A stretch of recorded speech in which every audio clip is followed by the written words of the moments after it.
Battery চালিত মোনোক্যাব স্বয়ংক্রিয়ভাবে অব্যবহৃত ট্রাকে চলতে পারে। অ্যাপ দিয়ে একে পছন্দের স্টপেজে থামানো যায়। প্রত্যন্ত এলাকায় এটি ব্যবহার করাও যেতে পারে। আমরা এমন একটি যান তৈরি করতে চেয়েছিলাম যেটি আকার এবং স্বতন্ত্রতা বিবেচনায় আপনার ব্যক্তিগত গাড়ির মতোই হবে।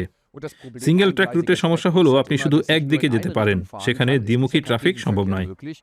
বেশ কয়েকটি গবেষণা প্রতিষ্ঠান মিলে মোনোক্যাব বানিয়েছে। আগ্রহীদের জন্য তারা নিয়মিতভাবে দর্শনার্থী দিবসের আয়োজন করে।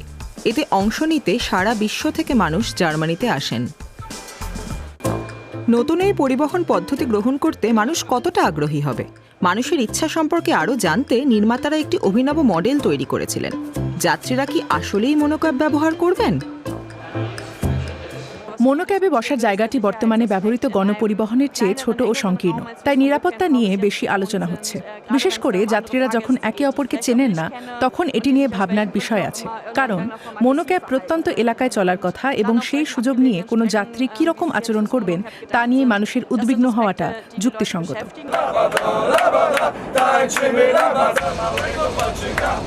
এই ধরনের যাত্রীদের কারণে কি মোনোক্যাব উল্টে যেতে পারে? এই বাহন আসলে কতটা নিরাপদ? এই জাইরোস্কোপ দিয়ে গাড়িটি সোজা রাখা হয়, আর নিচে থাকা ওজন কেবিনকে স্থিতিশীল রাখে। বিষয়টি খেলনার মতো, ক্রমাগত ঘুরতে থাকায় উল্লম্ব অবস্থান ধরে রাখে। থামানো হলে পড়ে যেতে পারে।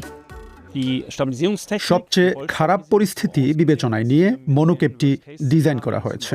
যেমন হয়তো অনেক বেশি ওজনের এক যাত্রী এক পাশে বসতে পারেন, কিংবা ক্রসউইন্ডের গতি ঘন্টায় ৪৫ কিলোমিটার হতে পারে। সে কারণে কেবিনের ভেতর অনেক দোলাদুলি করলেও এটি উল্টে যাবে না। ফুটবল সমর্থকেরা পার্টি করলেও তাদের পক্ষে ১.২ মিটার প্রস্থের মধ্যে এমন গতিশীল শক্তি তৈরি করা সম্ভব নয়, যার কারণে এটি উল্টে যেতে পারে।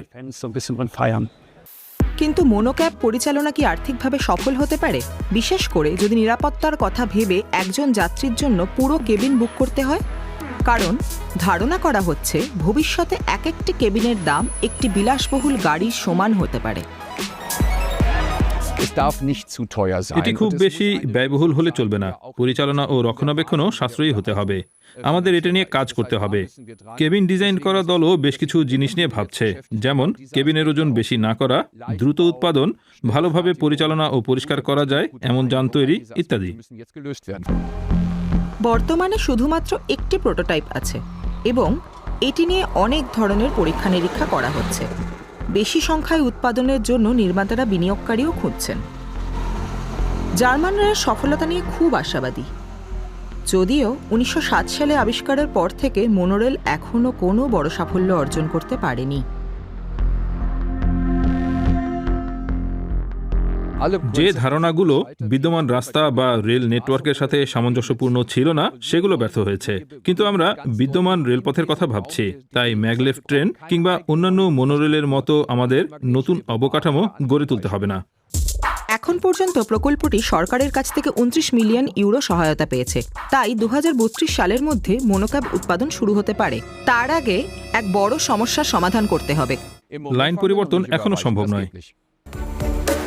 একটি বিষয় নিশ্চিত, আর্থিকভাবে সফল হতে হলে জার্মানির অন্যান্য গণপরিবহনের মতো মোনোক্যাবেরও সরকারি ভর্তুকির প্রয়োজন হবে।